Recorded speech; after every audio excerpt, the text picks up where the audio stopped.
میدونی دختری که خیانت ببینه قلبش میشکنه، ولی پسری که خیانت ببینه میگه تو نباشی دوستات هستن.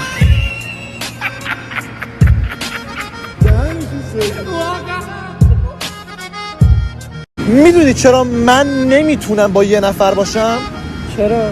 واسه اینکه باید با 3 نفر باشم یا 4 نفر شادم یا 5 نفر. سجاد جان چند تا دوست دختر داری؟ داداش 2 تا. چرا 2 تا؟ یکی فابه یکی قابه دیگه.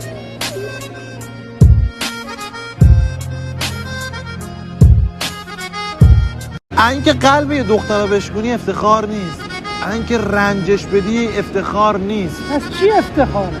اینکه با تمام دوستاش رفیق باشی ولی نفهم.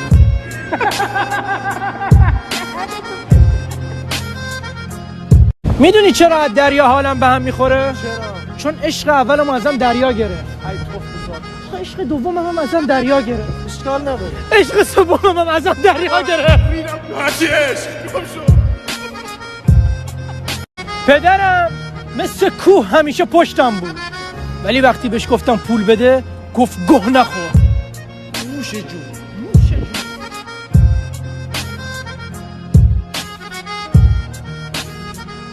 میدونی هر موقع یاد خاطرات اون روز گه میاد تو ذهنم عصبی میشم. کدوم روز؟ اون روزی که با عشقم دیدمت نکبت.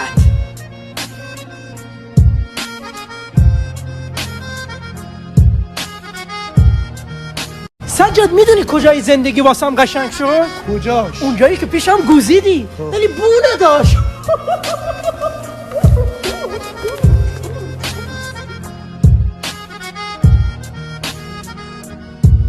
عشقم گفت یه گل تو گلدونت باشه بسه، دور تو پر علفای هرز نکن. به عشقم گفتم یه درخت هر چی دورش علف هرز باشه قشنگتره.